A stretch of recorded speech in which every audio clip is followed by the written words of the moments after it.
Oh, yay! Oh, yay! Oh, yay! For your delectation and delight, ladies and gentlemen, Mr. James Whale.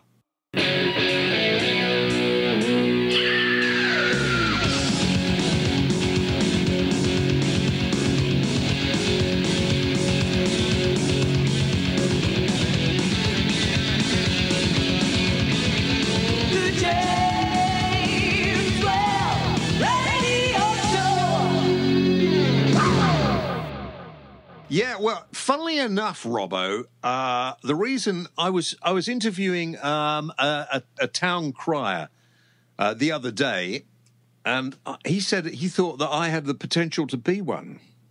Town crier, that is. Yeah, have you got a bell? Well, no, but I'm sure I could find it. I could get a bell, couldn't I? What have I got here in my little studio that I might be able to utilise? I can't see anything really much at much at the moment. Well, hang on. Let's have a go at this. Hang on. No, maybe I won't do that. Right. Anyway, welcome to the programme. James Whale on your radio, online, on anything you like, really. And produced, of course, the extravaganza, produced by His Holiness, Rob. That's me. Yes. And here we are. Well, this is going to be an interesting programme, isn't it? Because we're recording this programme before the general election results have come out. So, really, we are not supposed to be talking about the election unless we're impartial. But I could put the show out after 10 o'clock. If it goes out after 10 o'clock on Thursday night, which it will, yeah, we can say what the hell we like. Yeah, we'll go with that, yeah. But we don't know whether Nigel Farage is now a member of the House of Commons. We don't know whether Ed Miliband will be forming the next government. We've no idea whether Nicola Sturgeon is going to be holding us all to account. It's a bit difficult, isn't it, really? Well, why don't we do some possible outcomes and then we can edit it in? Just imagine that everybody went in and voted SNP.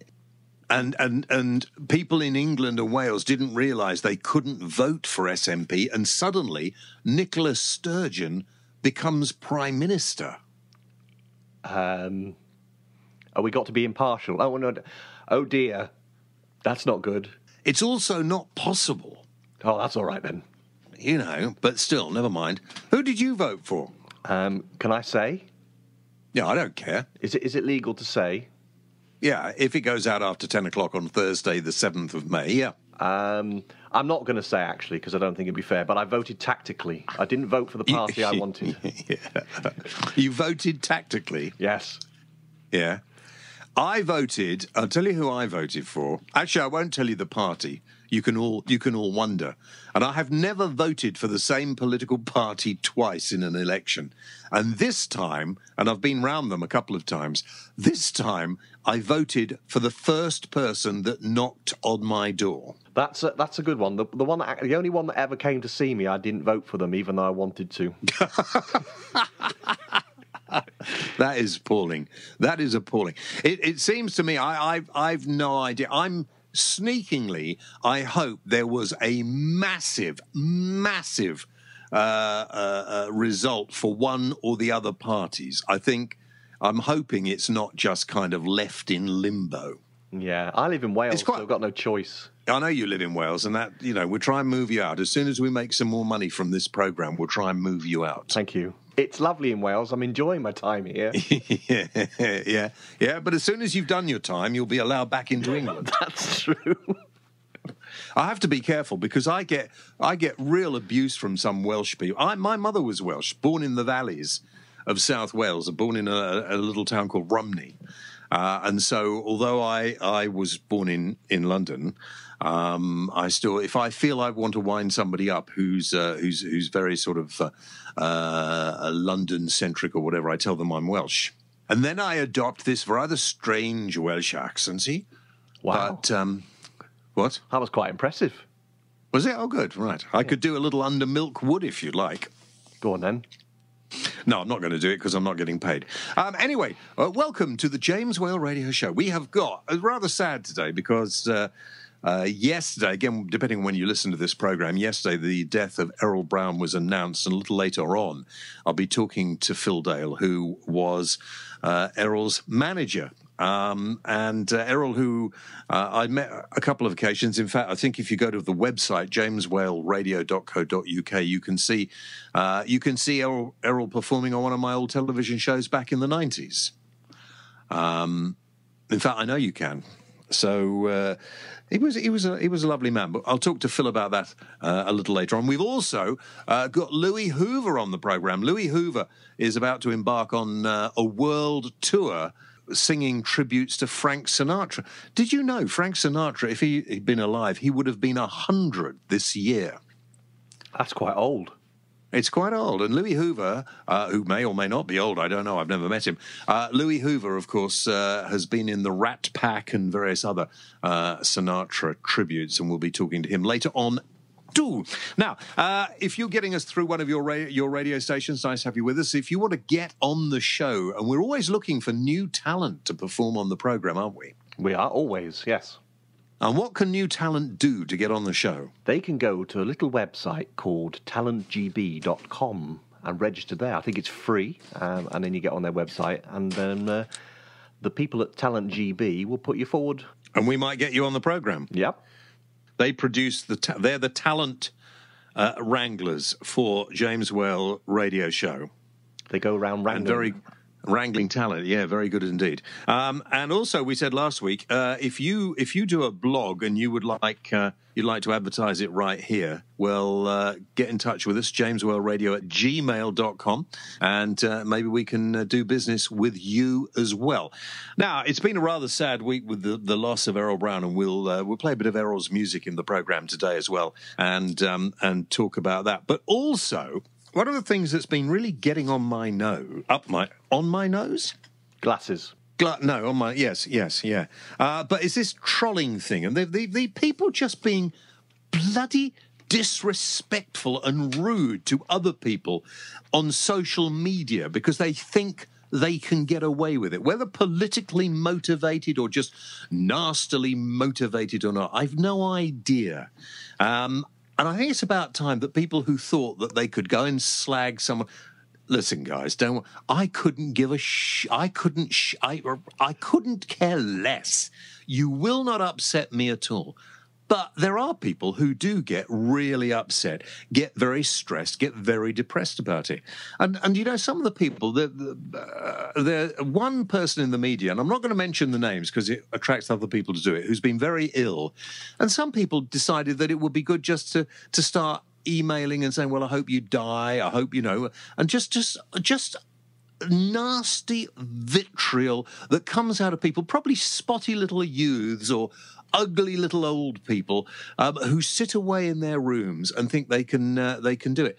I think the stock should be brought back, and people who do this sort of thing should be pelted with rotten fruit. We can then do a Vine or a short video of it, and we can put them on social media and ridicule them. Mind you, that's just doing the same as them, isn't it, really? So I did put out on Facebook, what do you think about these? What could we do about it? Darren said, only one way to deal with trolls, build less bridges.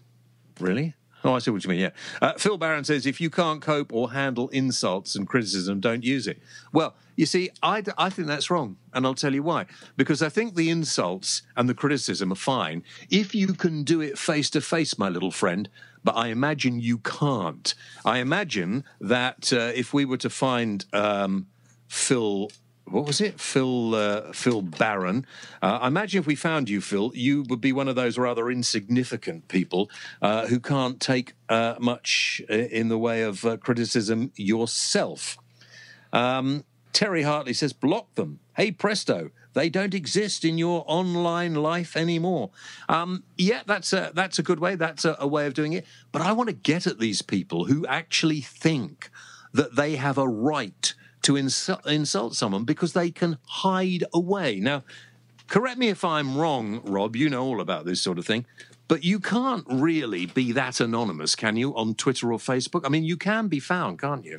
Yeah, you can be found on Twitter and Facebook. Now, to register on these sites, you have to give your phone number, and they phone you back to make sure it's you. I suppose. Yeah, but to demonstrate. Let's find somebody we don't like, and show them what can be done. Nicola Sturgeon. No. That's being political. Anyway, why wouldn't you like Nicola Sturgeon? She's trying to make Scotland independent. Once in a lifetime, they said. What? Once in a lifetime vote for independence, I seem to remember. But I mean, there's a lot of people now. I keep meeting people who say, since all of that happened and everybody voted for the union, and I thought we should keep the union together. We don't. Lots of people are now saying, I really, quite frankly, I don't care. Sorry if you're listening in Scotland, tell me if this is true or not. But lots of people in England saying, quite frankly, I'd like Scotland to disappear. You know, I like you can do what you like as long as you have to apply for a passport to come to England, and all those people who've come over from Scotland are taking English jobs will be sent back. I've heard people saying this. No, I've not heard anybody say, what? I'm so relieved and so glad that the union stayed together. I haven't heard any of that, have you? Yeah, I think the other people shout louder. What, you mean the ones who want to be on their own? Mm. Yeah, but I also think that in the political campaign up there, I think they've behaved appallingly, absolutely appallingly. I think some of their behaviour, these people purporting, although Nicola Sturgeon says they're nothing to do with her, and she's probably right. You know, these are just people who are thick, stupid, inadequate. The same sort of people. Actually, coming back to what we were talking about, trolling. These are the sort of people who suddenly think that they're tough guys, and you see them in. There's a guy barracking Nigel Farage, shouting at him, and Nigel was quite, standing his ground and saying, look, you've got your facts wrong. You're wrong about this. And the bloke wouldn't listen, just shouting, yelling. And a lot of these people they love you if you agree with them, and they hate you if you don't. Well, that's not the way the world is. You have to give and take. Yeah, these people never really state facts, do they, when they're heckling and whatever? They just state what they've heard on the grapevine. No, that's why it's very easy to do a radio talk show and stir people up, because you only have to go at those basic sort of, you just have to say, for argument's sake, and I don't believe this, I'm just saying, we got to get all immigrants out of London. We've got to get all immigrants out of Manchester and Leeds. We've got to get all immigrants out of this country. There's no place for immigrants. We don't want immigrants now. And the phone lines will go mental. And sadly, you'll get lots of people saying, yeah, right, that's a real problem. If you drill down and then you say, as I did to somebody the other day who was going on about immigration, how's immigration actually affected you? Well, it hasn't affected me. No. Well, you're going on about it. So it's taking people's jobs. Well, who do you know? Give me the name and where they live of the person you know whose job was taken by an immigrant. Well, I can't. There are too many. Well, if there are too many, just give me one. And you find people just are reiterating what they've heard. It's the same with if you said, I think it's a very good idea to bring back capital punishment. And over and above that, I think we should have public floggings. And I quite like to see at half-time on the football fields of the nation, during the football season, a good thrashing carried out. I think people would enjoy that, and I think it would teach people a lesson. Now, I actually don't believe any of that, but I think you get enormous response from people saying, do you know, that's a good idea, James. What a good idea. Why don't we do that? Then we'll stop people committing crime. That's not going to work. Why? Well, why would people stop committing crime? Well, of course they wouldn't. Where the death penalty is currently allowed, in the countries that it's allowed, they still have horrific crimes being carried out, murders and killings, more so than in countries that don't, I think you'll find. I agree. Yes, definitely. Anyway, the consensus of opinion on trolling seems to be, from all the people who use it, is ignore them, block them, or don't use social media. And Daniel says, don't bite. But it's easy for me to say, as I am not a public figure. I personally think threats of violence should be treated with some kind of ASBO, which leads to some kind of criminal record. to try to deter this type of idiotic behaviour. And I think you're right. It's quite easy for people who are never going to be ridiculed publicly to say, "Oh, well, ignore them." But for a lot of people, particularly vulnerable people, and there are people in the public eye who are quite vulnerable and didn't put themselves in the public eye to have abuse hurled at them, lots of entertainers who are there entertaining, but because everybody, once you become famous, people think you are you're fair game. I think it's a little bit unfair. You want to have a go at somebody, have a go at people like me, because we quite like it. No, I'm just saying, you know, treat people as you would want to be treated yourself. I always find on live phone-in programs, the more people I can get to call me and have a go at me, the more entertaining I think the program's going to be. There's nothing worse than having... I mean, it's nice for people to say they like what you do, but I'm sure for the listener it's pretty dull. They want to hear a little bit of confrontation. Am I right? I think so, yes. Yeah. Okay. Listen, we're going to talk to Phil Dale later in the programme, but first of all, let's get on the phone Louis Hoover and talk to Louis. Louis was in the Rat Pack. He's now touring, just about to start touring the world with a show called the Sinatra 100 World Tour, and they are literally going all over the world. Let's talk to Louis Hoover. Sitting in my room and I'm on my own. It's cold outside and I'm feeling alone. So I turn that dial and my radio's on. I hear James Well and my troubles are gone. I hear James Well on the radio. I hear James Well and his podcast show. I hear James Well on the radio. James Well and his podcast show. James Well on the radio.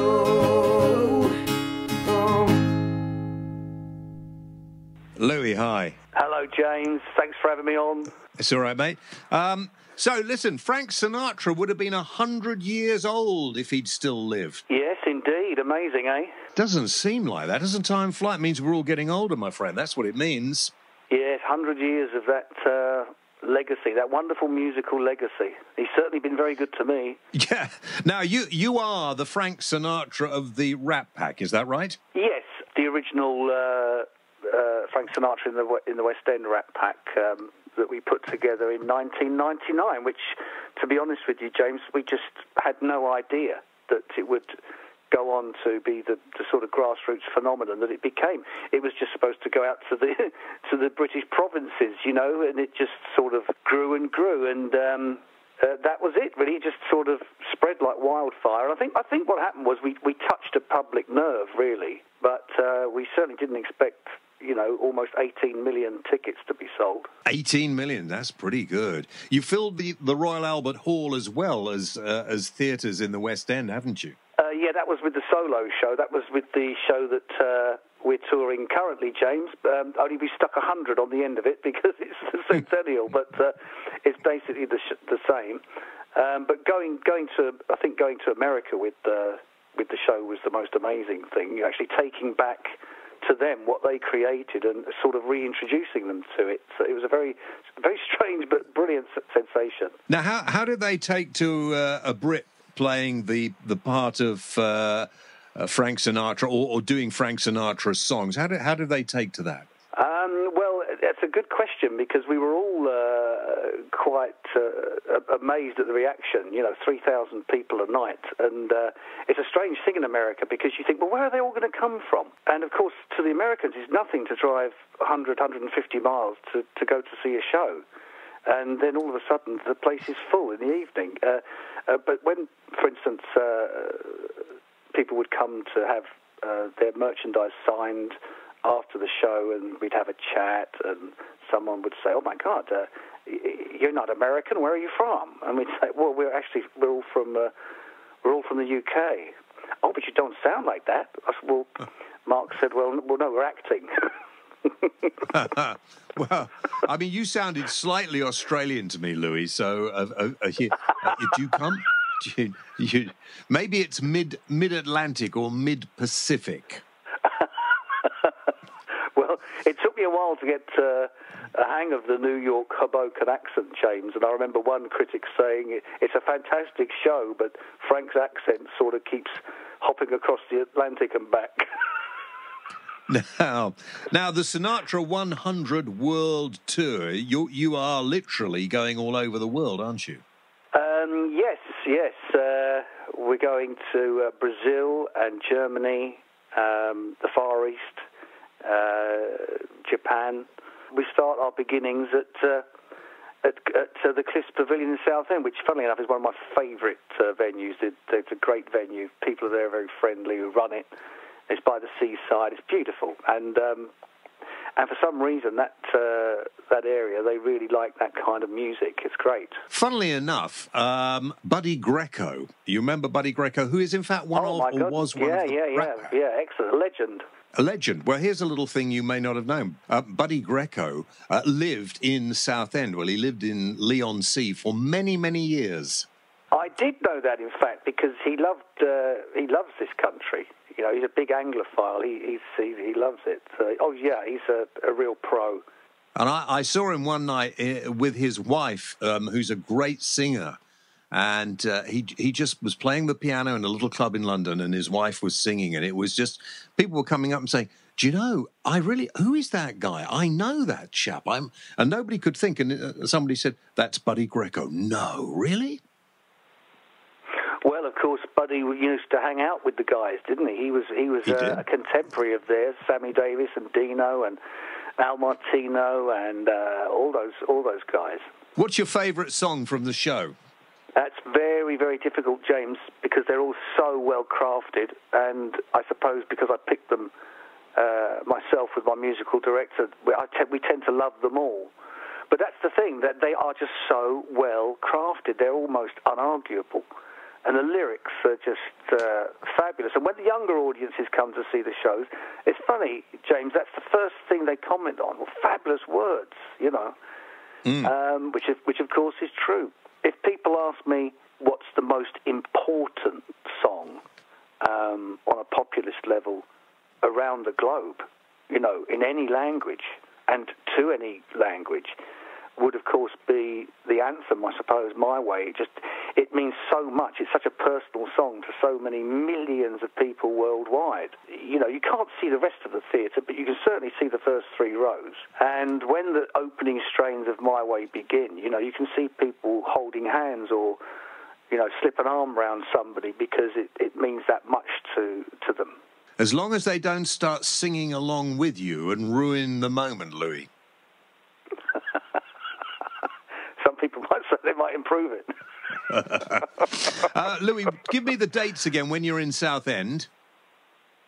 Yes, James, it's Wednesday the 20th of May, and although Southend might not seem much on the international map, we do have people actually flying in from all over for it because it is the milestone opening night of many shows around the globe. You've got Ireland, Germany, Holland, Austria, Brazil, Japan, the Far East, Australia and the US all to go. That's a year's work. Yes, it certainly is, with a few interesting shipboard performances thrown in. I'm actually, I can't wait to do this one, but on Sinatra's birthday, I'll be on the Queen Mary sailing into New York Harbour with the orchestra. And I've heard that they will floodlight the Empire State Building in blue light in honour of Blue Eyes, which should be quite a moment, actually. Because it's a dream come true for me, James. You know, it wasn't, as if I auditioned for a part.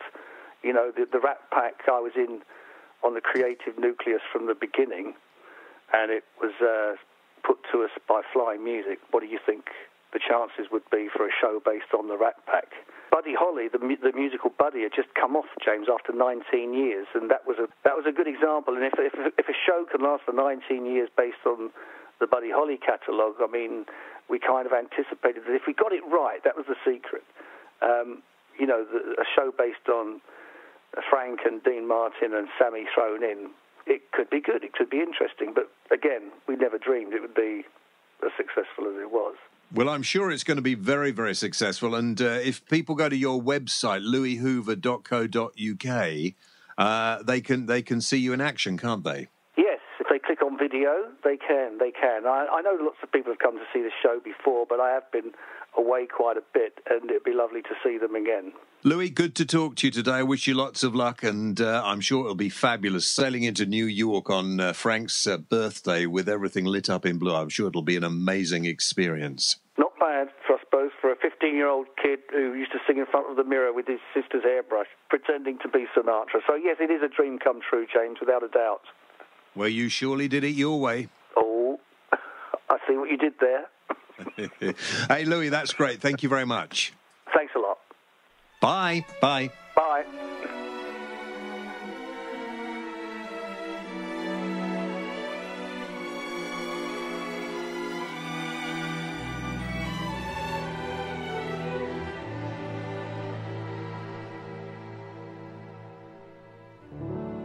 Poets often use many words to say a simple thing. It takes thought and time and rhyme to make a poem sing. With music and words I've been playing. For you I have written this song, to be sure that you know what I'm saying. I'll translate as I go along. Fly me to the moon and let me play among the stars. Let me see what spring is like on Jupiter and Mars. In other words, hold my hand.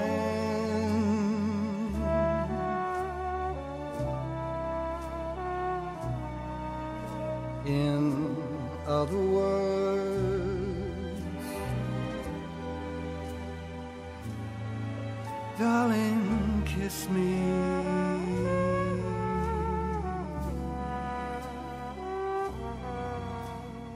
Fill my heart with song and let me sing forevermore. Because you are all I long for, all I worship and adore. In other words, please be true.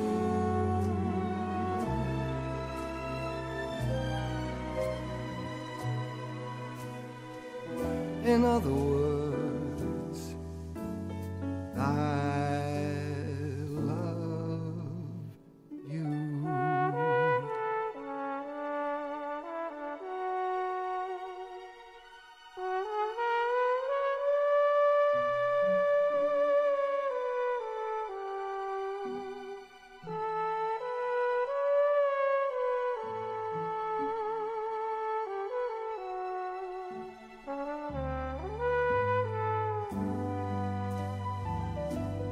You are all I long for, all I worship and adore. In other words,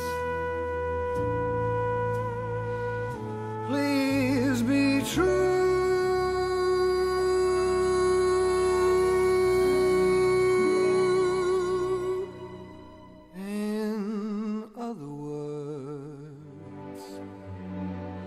I love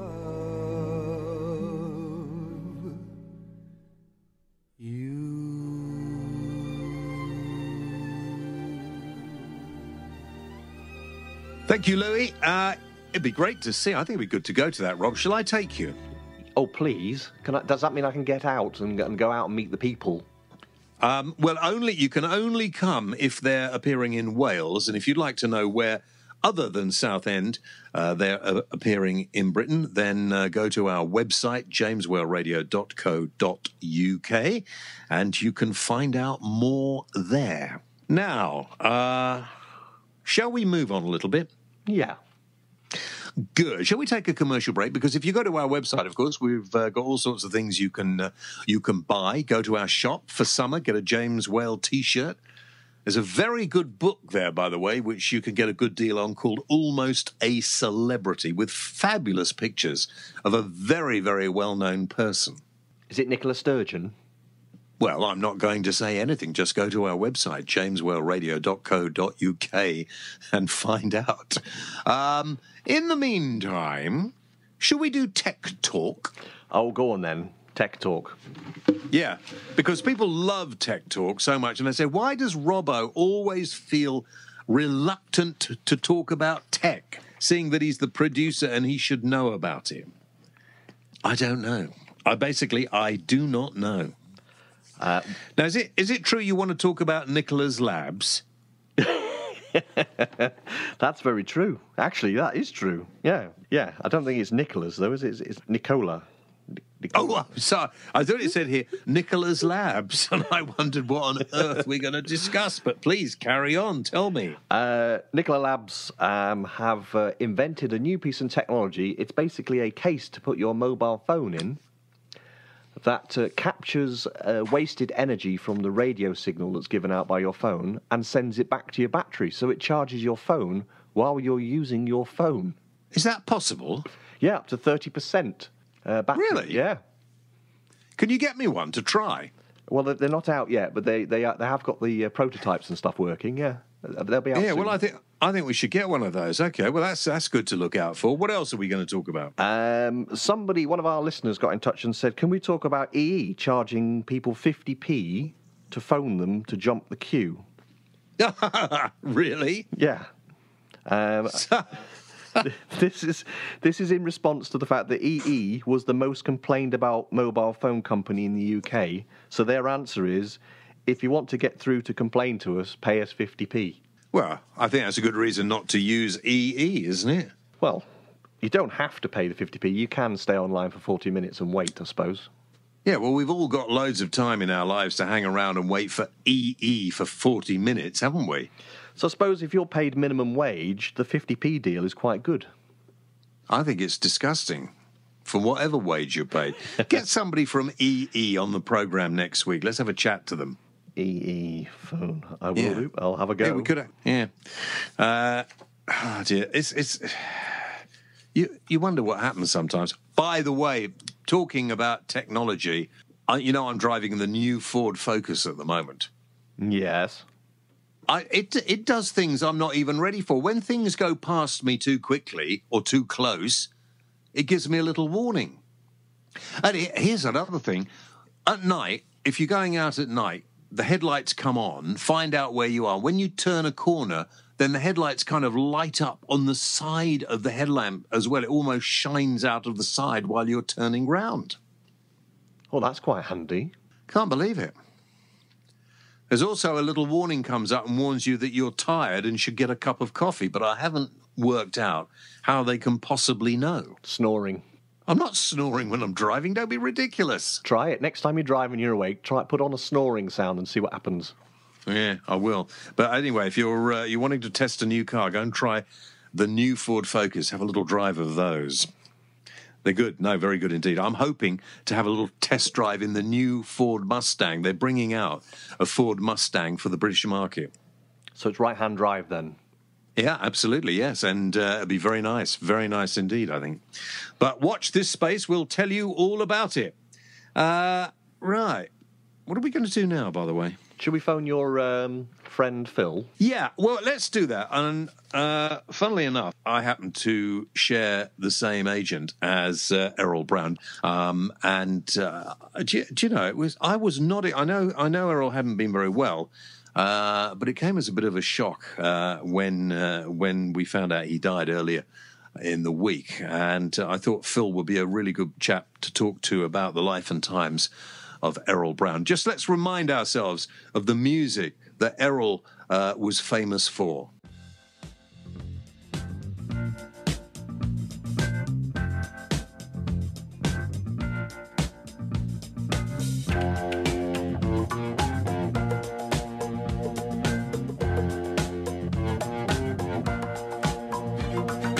I believe in miracles. Where you from? You sexy thing, you. I believe in miracles. Since you came along, you sexy thing.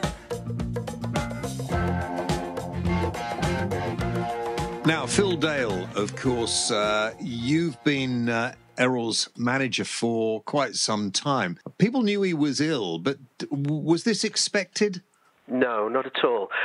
He had been ill, but not the sort of ill where you don't go home from, and everybody, more importantly his wife and family, assumed he would go home. He had slowed down and gone into a private hospital in the Bahamas, which is where he lived. But, yeah, everybody thought he was coming home. Poorly, but coming home. Now, when I met Errol sort of back in the 90s, and he'd already more or less retired, he'd left Hot Chocolate, but he still was out there working a lot, wasn't he? Yeah, he retired from Hot Chocolate. What actually happened is, as he fell in love and got married and started a family, he got exhausted being the songwriter, because the majority, not all, but the majority of the Hot Chocolate hits were written by Errol, and he found it incredibly taxing, albeit rewarding, both creative and financial. But he got to a point where he needed a rest, so he amicably told the band that he was going to take a back seat and take some time off. The boys came to visit him one day and said, look, would you mind if we carried on as Hot Chocolate, because he and Mickey Most owned the name?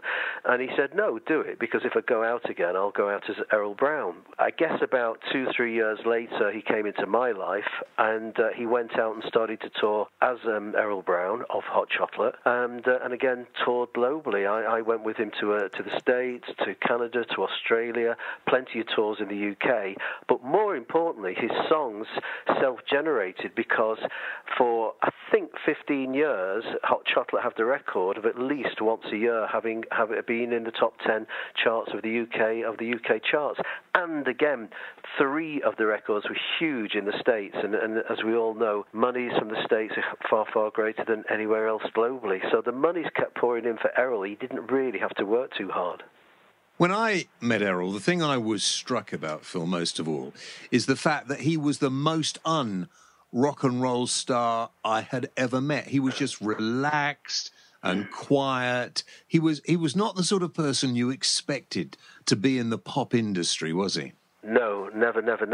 But that was part of the charisma of his stage presence. He literally whittled the hips, and the girls of his era absolutely went berserk. But he was an absolute gentleman, and the word gentleman.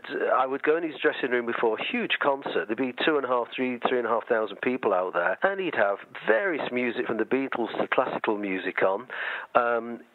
9 out of 10 times we catch him and laugh and roar because we stood ironing his trousers, his stage trousers, ready to go on. And he was just totally and utterly laid back. When he came off, if we were away, he just wanted to go to the hotel and go to the restaurant and have a glass of wine and a chat. He was a huge football fan and a golfing fan, and they were his interests. There was always music flowing, and in the day, anywhere, he would go and find a golf course. But he was incredibly laid back, and as I say, that was part of him and the Hot Chocolate kind of persona. He was also very recognisable. And how did he handle fame? Because he didn't seem to me to be the sort of man who really was that interested in being famous. He wasn't. He used to come and see me in the office, or I'd meet him somewhere for dinner or lunch, and he would always be have a heavy coat in the winter with a huge hat on. He would just blend in and never sort of advertise he was there on a street on a summer's day. Be baseball cap and sort of blue jeans or a suit and sunglasses, and not hiding away, but trying to blend in. And he was always embarrassed if people came over, but flattered and sort of recognised him. He would always give them time, because he quite rightly thought the fans are the most important thing in the world, which indeed they are. That's part of your success. But he wasn't blatant. He would very seldom go to openings and premieres to be the face going down on the red carpet to go and see a new movie. He said, I would rather pay for it and sit discreetly in the cinema. When I spoke to him last time I talked to him, I think he was very into horse racing as well, I think. And did he ride? I have some recollection that he did ride horses too. He did, and he also invested in horses for quite a while, which were obviously race horses. It was a huge passion of his. But the funny thing is, well, it's always in your blood, I guess, if you like it, but it kind of faded out for the golf. And he said it was lovely not being responsible for hay. Did he miss the days when he was writing the hit songs? Did he hanker like a lot of people did after having just one more? I'd like to have just one more hit. I would have to guess probably so. However, the one thing he did do, and I was really respectful, is whenever he went out on tour, he said, look, these people are paying the money to hear the hits. I don't want to be one of those artists that goes on and gives them 2/3 or half of the show of brand new songs, because I want them to meet my new songs. And he purposely went out, and what would be his greatest hits album is what you'd get in concert, and that's what people wanted. That's why they bought the seats. And he knew who he was and where he was and what mattered to his fans. Sometimes it's a bit of a derogatory term, but saying somebody's a crossover artist, in fact, he used to cross over between soul and pop, reggae, and he would have fans from all different musical genres, wouldn't he? He has, and still does. But as he said to me, he never physically sat down to think, I must write a song like this. Tunes, as he called them, would come into his head, and he would just do different variations, and at the end of it, find out that he got something totally different. I mean, the big hit, for instance, it started with a kiss. I asked him, I said, it's a great song title, and I guess I know what it means, but how did you get it? And he said, with my hand on heart, he said, I'd fallen madly in love with Jeanette, who then became his wife, he said, and she was a very sort of old-fashioned British girl, and she kept him at bay for quite a long time, and he said eventually we went to the cinema, and he said, and like lots of people, we sat at the back, and our courtship started with a kiss, and that's when it started with a kiss. He said it was buzzing in my head. I dropped her off at her parents. He said I went home, and it just buzzing in my head. It started with a kiss. Exactly the same for Your Sexy Thing. When he was talking to his wife, he was driving her mad, and he said, you really are sexy, you're a sexy thing. And they're all from Errol. He said, that's how I got the ideas for the songs. You know, he's going to be sadly missed, and in the last couple of weeks, we've lost some really great singers: Percy Sledge, Benny King, and now Errol Brown. Do you think there will be presumably there'll be more of his stuff released? Yeah, I've no doubt that every so often his greatest hits album comes out, and thank God always sells and gets in the top 10. So I have no idea. But because it only happened yesterday, the record companies as yet haven't called me. But I absolutely am convinced that it would.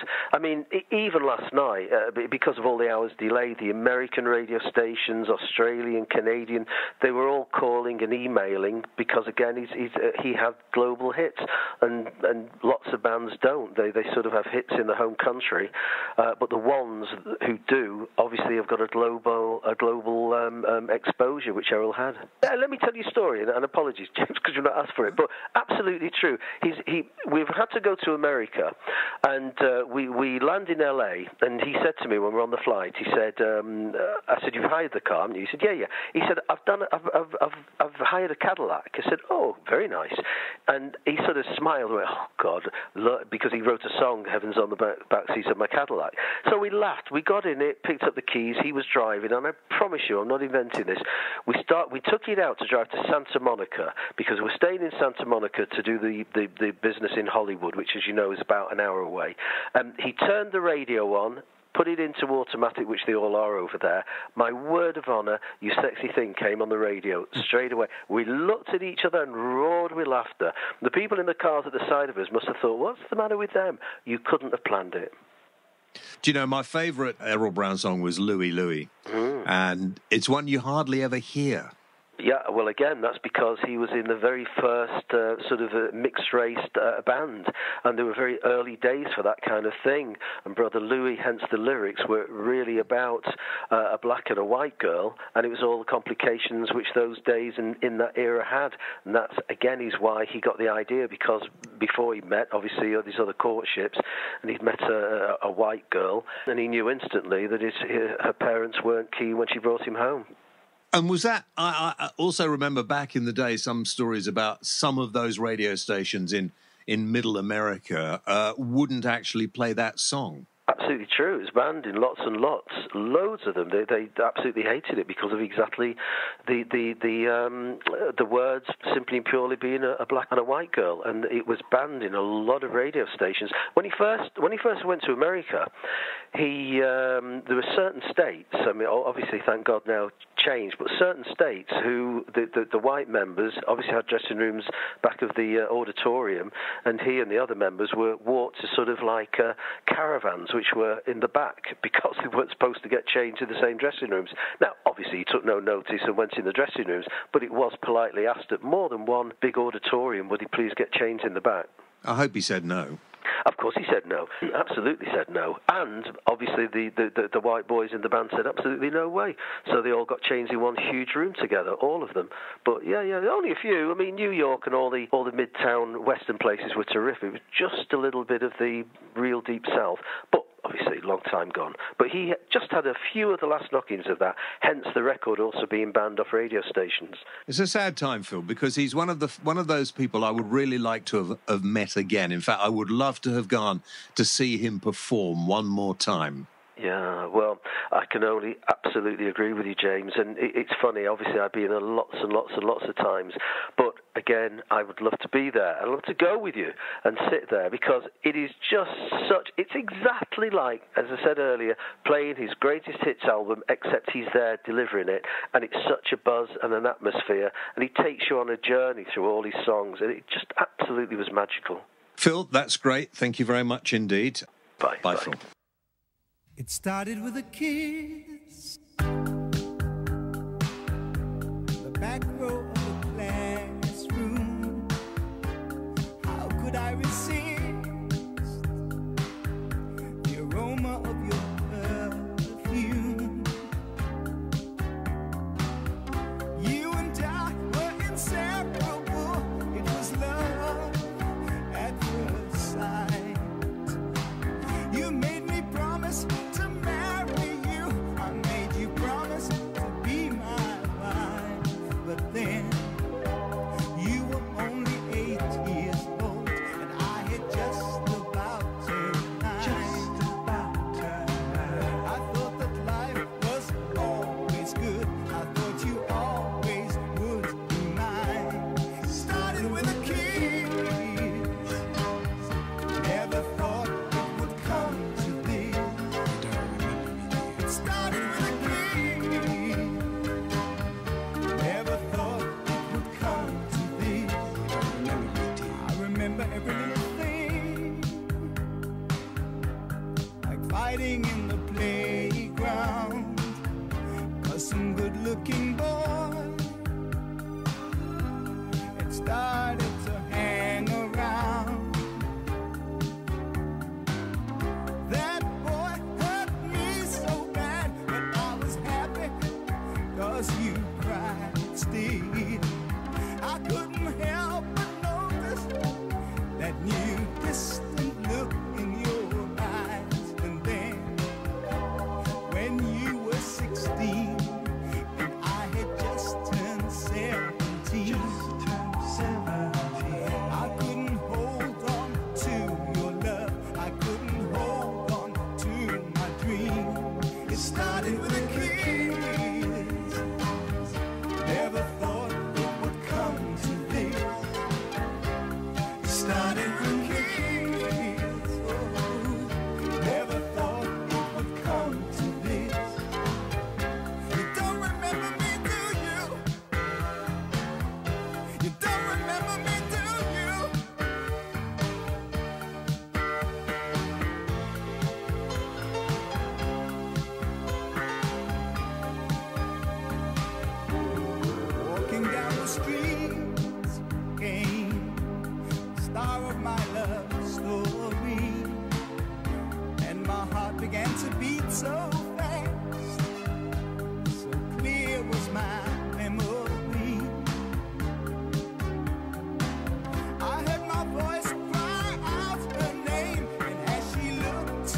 remember me, do you?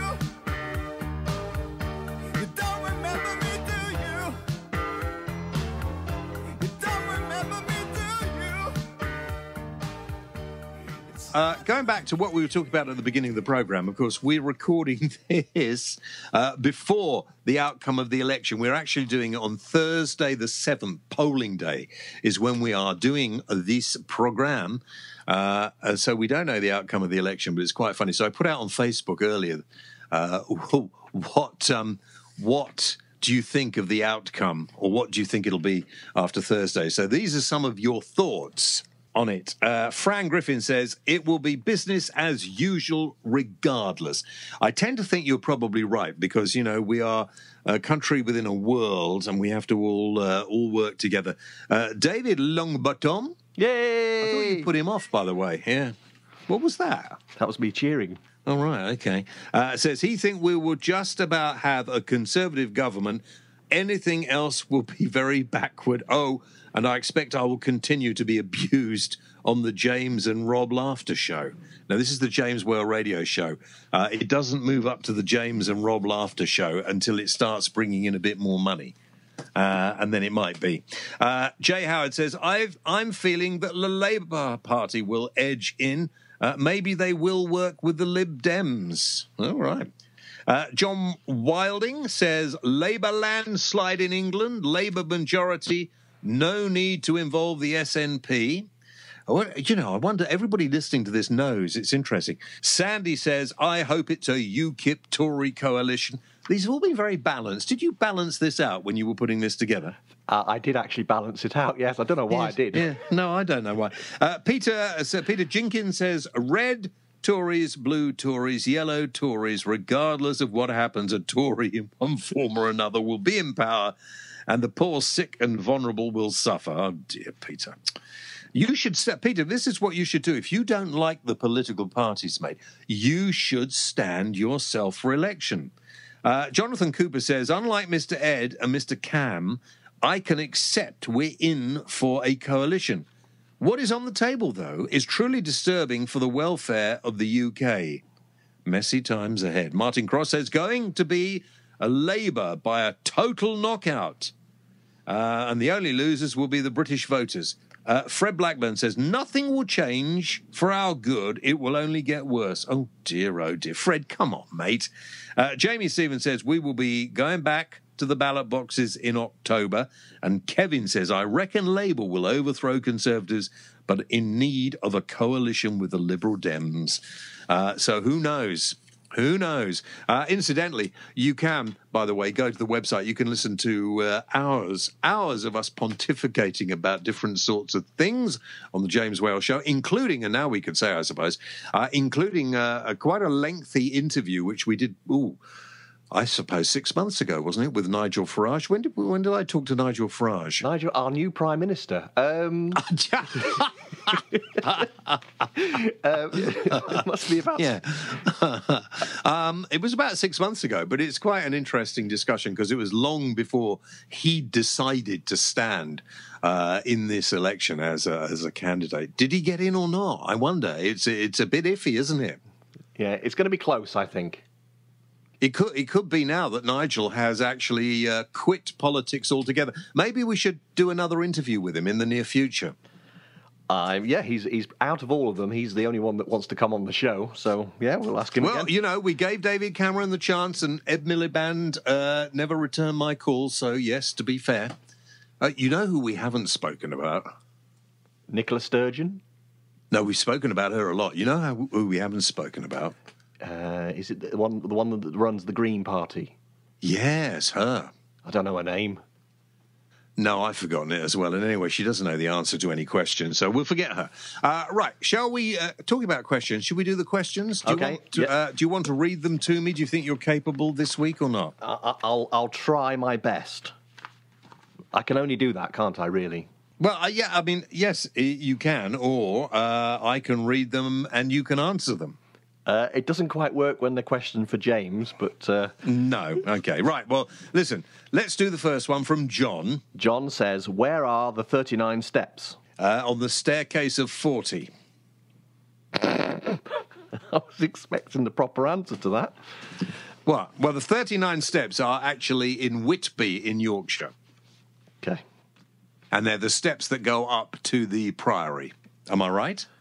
I'm sure any staircase, like you said, have got 39 steps on them, could be classed. No. Well, listen, if you want to get in touch, don't forget how you get in touch with the James Whale Show. You email me, jameswhaleradio@gmail.com. Right. Shane O'Neill, why do squirrels look cute in the moonlight? Well, that's not necessarily true, Shane, because I think you will find that squirrels look cute at any time of day or night. But they are particularly cute, it has to be said, in the moonlight. Are you sure you can't get an ugly squirrel? No, you can't. Okay. David Burrell, have you ever kissed another man, James? Yes, frequently. Rob Murphy, after all his hard work, will you give Robbo a pay rise? No. I don't want a pay rise. I'd have to start paying tax then. He gets to spend an hour a day with me. What more could he want? Okay, Ruth, is milk really bad for us? Have we been fooled into drinking it for so many years? I don't think milk is... I think it depends on the time you are in your life cycle, i.e. if you're quite young, I think probably it has health benefits. I don't think it has much for older people. I don't drink milk. I drink soya milk. If I want milk on cereal or something like that, I drink soya milk. But to be honest with you, I think if you put milk in tea or coffee, then why drink tea or coffee? Tea and coffee are both delicious drinks, but they don't need obliterating with anything else. That's like, in my view, that's like Coke, and then someone squeezes a lemon into it. Yeah, no, and well, don't drink Coke. That's disgusting. But tea and coffee, beautiful drinks. I like strong black coffee and strong tea, but no sugar, no milk. I suppose milk is really bad for you if you're lactose intolerant. Well, anything you're intolerant to is bad for you, isn't it? David Beedham, do you like doner kebabs? I do. Are you like me and can eat them sober? I don't eat food when I'm drunk. Ian Lucy, why don't you do a 2015 version of Bimbo?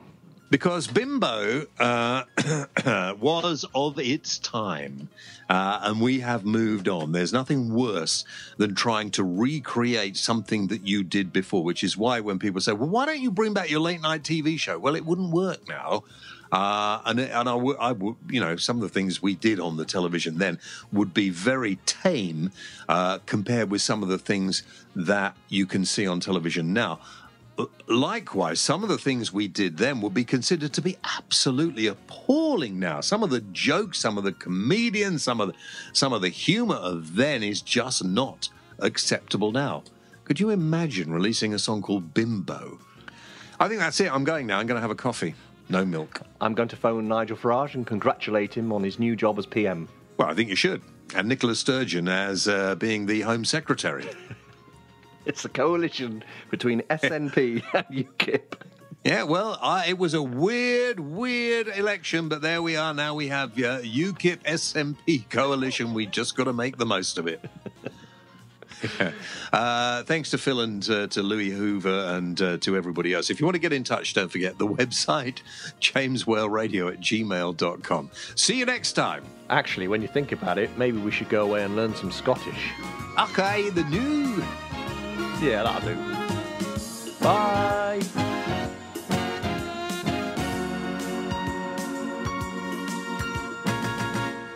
You're listening to the James Whale Radio Show. For more information, visit www.jameswhaleradio.co.uk.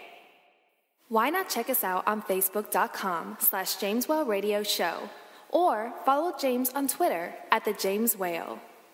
James Whale, the voice of reason.